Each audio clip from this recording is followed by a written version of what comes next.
오늘 설교의 제목은 위로부터 난 지혜, 이런 제목으로 함께 은혜를 나눕니다. 제가 재미있는 이야기를 보았어요. 며느리가 며느리 시어머니가 서로 스마트폰 문자를 보낸 내용입니다. 며느리가 시어머니한테 문자 메시지 보냈어요. 어머님, 안녕하세요. 나이 드시니까 외롭고 쓸쓸하시죠? 나이 들면 외로운 것이 당연하죠. 외로움을 극복할 줄 알아야 성숙한 사람이겠죠? 자식을 너무 의지하려고 하지 마세요. 이번 명절에 저희는 해외여행 갑니다. 어머니 통장으로 10만 원 붙였어요. 찾아서 명절 잘 보내세요. 그러고 보냈어요. 그랬더니 시어머니가 문자가 왔어요. 며느라 감사하다. 생활도 어려울 텐데 큰돈 10만 원이나 보내주다니. 근데 어떡하니? 이번에 선산을 팔았는데 90억을 받았다. 이번 명절에 삼남매한테 나눠주려고 했는데 너는 바빠서 못 온다 하니 둘째와 막내딸한테 줄 테니 이해해라. 그러면 해외여행 행복하게 다녀오고. 그랬더니 며느리가 바로 문자가 왔어요. 헉! 왜 그 문자가 어머니한테 갔죠? 그 문자 친정어머니한테 보내는 건데 이번 명절에 해외여행 간다고 친정에 안 가고 쭉 시댁에 있으려고 그랬는데 어머니 좋아하는 선물 잔뜩 싸가지고 갈게요. 저를 딸처럼 아껴주셔서 감사해요. 오늘따라 어머니를 엄마라고 부르고 싶네요. 엄마 사랑해요. 그랬더니 시어머니한테 문자가 왔어요. 고맙구나. 엄마라고 불러줘서 고맙다. 근데 어떡하니? 사실은 선산 파는 돈이 90만 원인데 90억이라고 잘못 썼어.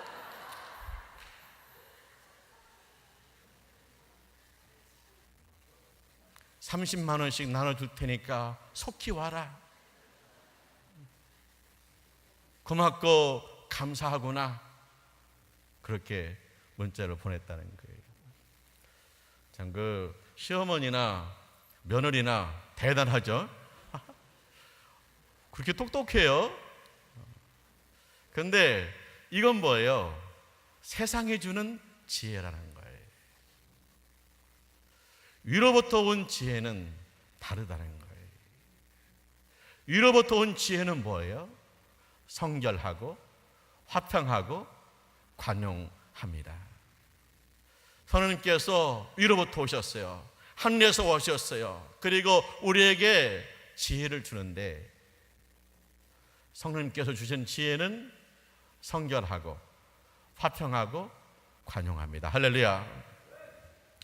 첫째, 성령이 주시는 위로부터 난 지혜는 성결합니다. 위로부터 온 것은 깨끗해요. 순결해요. 그런데 세상의 지혜는 더럽습니다. 추합니다. 왜요? 세상에 주는 것이고 땅이 주는 것이고 귀신이 주는 것이기 때문입니다. 예수님이 귀신을 쫓아낼 때 그러죠. 이 더러운 귀신아 떠나 가라. 할렐루야. 더럽다는 거예요.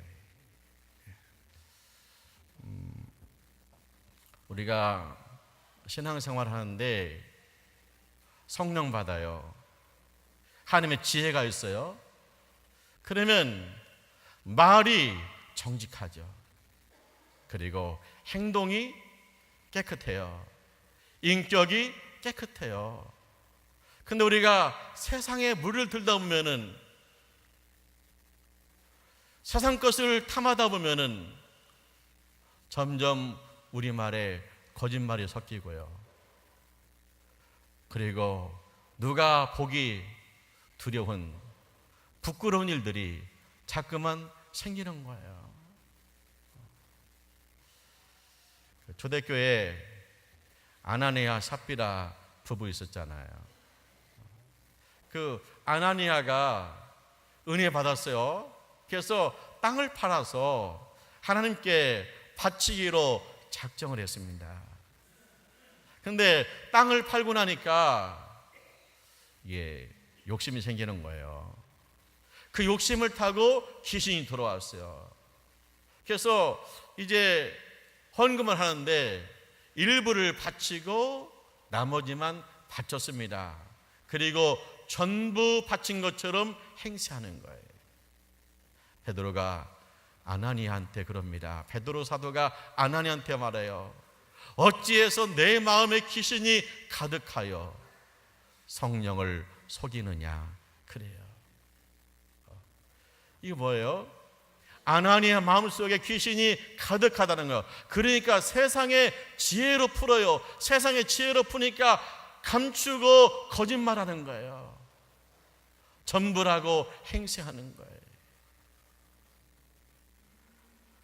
만약에 아나니아가 성령이 충만했다, 하늘에서 난 지혜가 있었다, 그러면 어떻게 했을까요? 하늘에서 난 지혜가 있었다, 어떻게 해요? 전부 바칩니다. 아니면 일부를 떼어놨어요. 그러면 솔직하게 말해요. 사실은 제가 전부 바치고 싶었어요. 그런데 쓸 곳이 생겨서 일부만 가지고 왔어요. 저의 믿음을 위해서 기도해 주세요. 내가 믿음 생활 잘하고 온전히 바칠 수 있도록 기도해 주세요. 그렇게 솔직하게 말하는 거예요. 성령 받았습니다.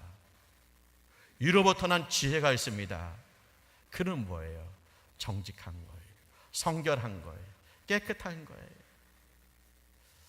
바나바 있잖아요. 바나바는 밭을 팔아서 전부 바쳤습니다. 그 바나바의 이름의 뜻이 뭐예요? 위로의 아들이. 이 바나바는요, 정직해요. 진리를 말해요. 그 때문에 바나바를 사귀다 보면은 거기에 성결함이 있음을 알아요. 그리고 사람 듣는 사람이 위로가 돼요. 그래서 바나바 위로의 아들이라고 별명을 지어준 거예요. 우리가 세상을 살다 보면 자꾸만 때가 묻어요. 세상적인 지혜에 우리가 때가 묻어요. 그래서 어떻게 됩니까? 거짓말을 하는 경우도 있고, 남모르게 부끄러운 짓도 하기도 해. 그런데 내 안에 성령님 계시면 그 성령님이 탄식하는 거예요. 성령이 탄식하기 때문에 내 양심에 가착이 와요. 그래서 이러면 안 되는데, 그런 생각이 들어요. 그래서 우리가 회개하는 겁니다. 하나님, 나의 거짓말을 용서해 주세요. 나의 부끄러운 일을 용서해 주세요. 그러면서 우리가 하늘의 지혜를 얻어서 깨끗하고 정결한 말과 행동을 하는 거예요. 성령 충만하시기를 축원합니다. 위로부터 난 지혜를 얻으시기를 축원합니다. 그러면 인격이 깨끗하다는 거예요. 두 번째, 성령이 주시는 위로부터 난 지혜는 화평이에요. 이제 위로부터 난 지혜를 얻은 사람은 화평하죠, 화목하죠, 함께 어울리죠, 하나 되죠. 왜요? 성령님은 하나 되게 하시는 영이십니다. 근데 세상의 지혜는요, 자꾸 부딪혀요. 분란이 나요. 트러블이 생겨요. 이거 왜 그래요? 세상의 지혜는 귀신 주니까요. 귀신은 뭐예요? 분란의 영이에요. 우리 성경 말씀 보면은 주님의 나라, 하나님 나라, 위로부터 나오는 하나님 나라에 소망이 있어요. 주님이 다스리는 그 나라가 되면은 사막이 꽃동산 되리. 사자들이 어린 양과 뛰놀고 어린이와 함께 뒹구는 참 사랑과 기쁨의 그 나라가 이제 속히 오리라. 뭐예요? 사자하고 어린 양과 함께 뛰논다는 거예요. 강한 자와 약자가 함께 지내, 강자가 약자를 보호하면서 함께 지내는 것, 그것이 하늘로부터 온 지혜예요. 근데 세상은 뭐예요? 서로 으르렁거려. 강자가 약자를 잡아먹어요. 약자가 합세해서 강자를 공격해요. 그래서 세상은 편할 날이 없어요. 왜냐? 세상에 지는 지혜로 무장되어 있기 때문에, 귀신이 들쑤시고 다니고 있기 때문에. 그래서 우리가 성령 충만해야 돼요. 위로부터 오는 지혜가 있어야 돼요. 그러면 화평하다는 거예요.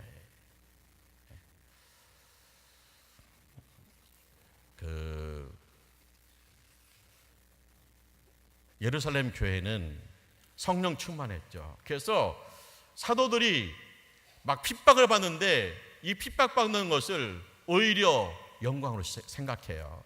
그리고 성도들은 성전에 있든지 집에 있든지 말씀을 묵상하고 기도하고 찬송하고 전도하는 거예요. 근데 이런 초대교회에 문제가 생겼어요. 돈 때문에 문제가 생겼습니다. 구제 때문에 문제가 생겼습니다. 히브리파 유대인하고 헬라파 유대인하고 불평과 불만이 쌓이는 거예요. 히브리파 유대인은 유대에 본래부터 살던 사람이에요. 헬라파 유대인은 외국에 갔다가 들어온 사람이에요. 그러니까 유대 땅에 본래부터 산 사람들이 주도권이 있잖아요. 그래서 외국에 갔다 온 사람들은 소외되는 거예요.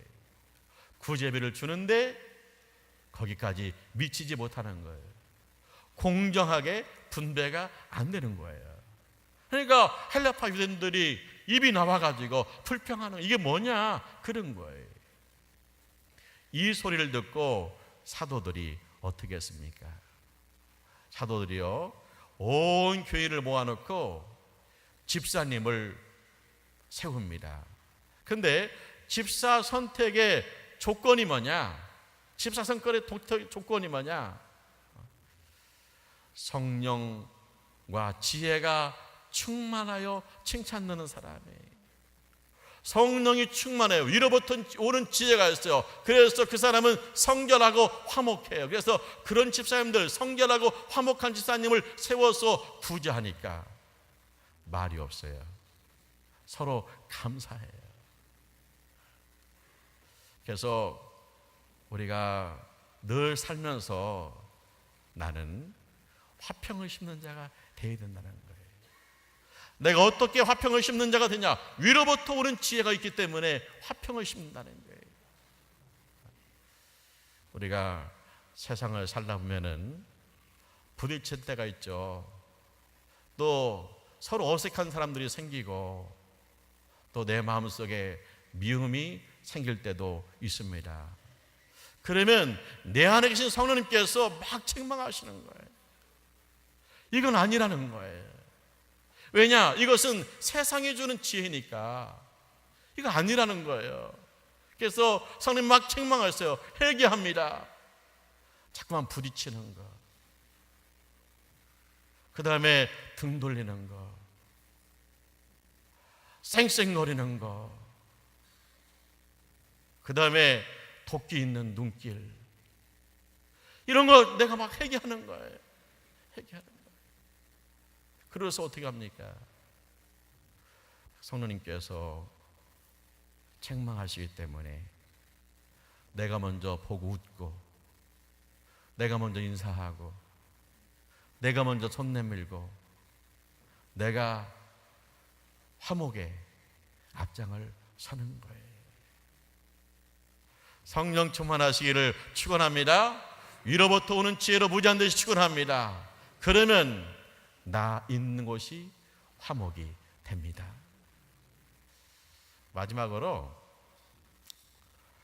성령이 주시는 위로부터 오는 지혜는 관용합니다. 관용해요. 마음이 넓어요. 품어줘요. 그래서 품어주고 그 속에서 새롭게 되는 거예요. 그런데 세상의 지혜로 무장되잖아요. 마음이 자꾸만 좁아져요. 강팍해져요. 이 사람은 이래서 싫고 저 사람은 저래서 싫어요. 이게 뭐냐? 세상의 지혜라는 거예요. 바울이 고린도 교회에다가 편지를 썼어요.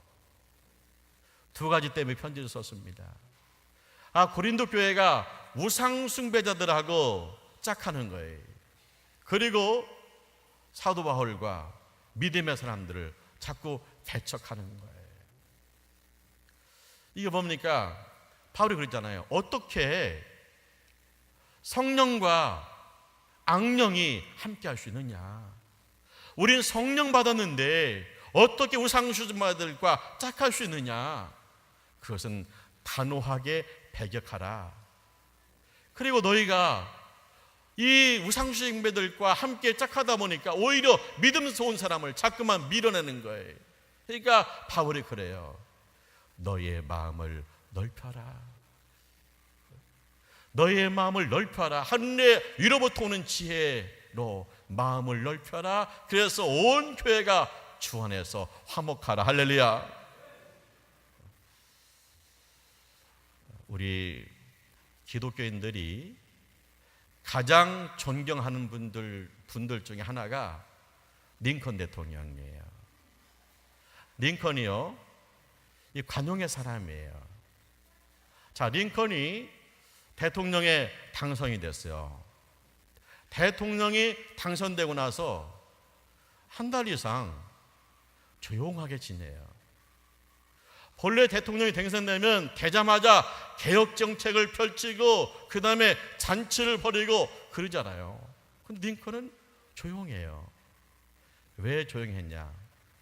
링컨을 지지하지 않은 국민들이 있어요. 그분들은 서운하고 화가 나요. 그 때문에 링컨이 조용히 지내는 거예요. 그분들에게 위로, 그분들이 마음이 가르칠 시간을 기다리는 거예요. 그러면서 그 기간에 누구를 만나느냐? 선거 기간 동안에 링컨을 공격한 사람들을 만나는 거예요.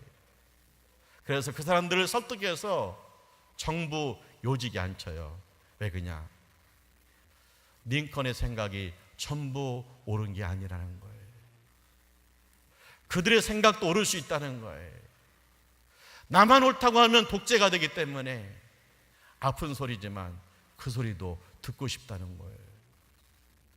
이와 같이 링컨은요, 다른 사람을 배려해요. 그래서 온 국민들을 품으려고 한 거예요. 관용의 정치인이에요. 왜요? 링컨이요, 하나 위로부터 오는 하늘의 지혜가 있기 때문이에요. 하지만 링컨은요, 진리에 대해서는 단호합니다. 남북 전쟁이 있었잖아요, 미국에. 남군은 노예 해방을 반대해요. 북군은 노예 해방 찬성이에요. 근데 이 링컨이 성경을 읽었어요. 성경을 읽다 보니까 사람 하나님 형상대로 창조되었어요. 그 때문에 사람은요, 흑인이냐 백인이냐 황현종이냐 이게 문제가 아니라 하나님 형상대로 창조되었기 때문에 사람은 존귀하다는 거예요. 흑인도 인간적인 대우를 받아야 된다는 거예요. 그래서 링컨이 이거 노예 해방의 깃발을 높이 들었잖아요. 이제 북군과 남군이 서로 전쟁하는데 링컨의 부하가 그런 얘기를 해요. 하나님이 우리 편이 되어서 전쟁에서 승리했으면 좋겠습니다. 그러는 거예요.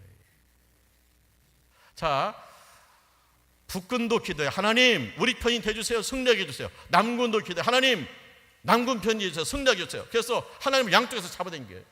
그럼 하나님은 어떻게 한대요? 하나님 어떻게 해요? 하나님의 뜻대로 사는 자가 승리합니다. 할렐루야. 하나님 뜻대로 하는 자가 하나님께서 승리하게 하시는 거예요. 그러니까 그 부하한테 링컨이 그런 얘기를 해요. 우리 편이 되주세요. 그렇게 말하지 않고 내가 하나님 편이 되어야 된다.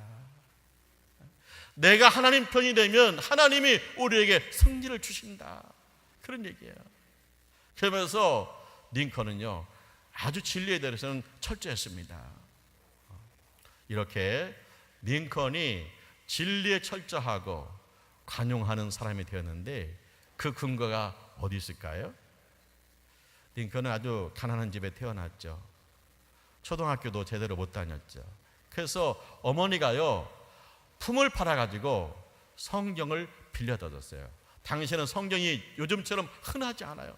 아주 귀해요. 그러니까 품을 팔아가지고 아들한테 성경을 빌려준 거야. 그래서 이 어린이가 성경을 읽어요. 그러니까 링컨의 가치관은 성경이에요. 그리고요 링컨이 대통령이 됐어요. 그래서 어떤 분이 백악관에 초대받아가지고 백악관에서 하룻밤 자요.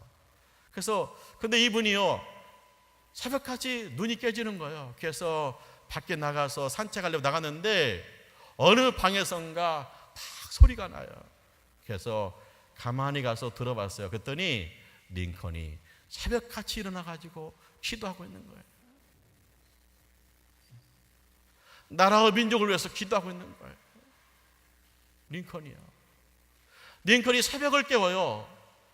하나님께 기도해요. 하나님과 친밀해요. 그러니까 위로부터 오는 지혜가 있어요. 그래서 그는 관용의 사람이 된 거예요. 아파도 링컨은 품어요. 그래서 그 속에서 하나가 되는 거예요. 우리가 세상을 살면서 마음이 좁아지는 경우가 있죠. 좁아져요. 자, 시냇물이 강물이 되고 바다에 들어가잖아요. 그래서 우리가 살면 살수록 점점 마음이 넓어져야 되는데 거꾸로예요. 바다가 강이 되고 강이 시냇물이 되고 마음이 점점 좁아지는 거예요. 그 때문에 우리 안에 성령님께서 막 근심해요. 이게 아니라고요. 마음을 넓히라고요. 더 많이 끌어안으라고요. 더 많이 이해하라고요. 성령님께서 내 안에서 근심하세요. 그래서 우리는 회개하는 거예요. 하나님, 나의 이 좁아진 마음을 용서해 주세요. 주님의 마음을 주세요. 내 마음이 한없이 넓어지게 해주세요. 그래서 우리가 위로부터 오는 지혜로 관용하는 거죠. 성령 충만하시길 축원합니다. 위로부터 오는 지혜를 얻으시기 바랍니다. 그리하면 관용합니다. 할렐루야. 사랑하는 하나님의 가족 여러분, 성령님께서 우리 가운데 오셨습니다. 하늘에서 오셨습니다. 위로부터 오셨습니다. 그리고 우리에게 지혜를 주십니다. 위로부터 난 지혜가 있습니다. 첫째가 뭐예요? 성결합니다. 그 인격이 깨끗해요. 둘째가 화평합니다. 사람들과 어울리면 합병합니다. 트러블 메이커가 아니라 피스메이커예요. 평화를 만드는 사람이. 그리고 관용합니다. 우리가 성령 충만하면 마음이 더 넓어져서 저 사람까지도 품어지는 거예요. 우리 마음속에 세상이 주는 지혜, 예수 이름으로 회개하고 하늘로부터 오는 지혜로 충만하시기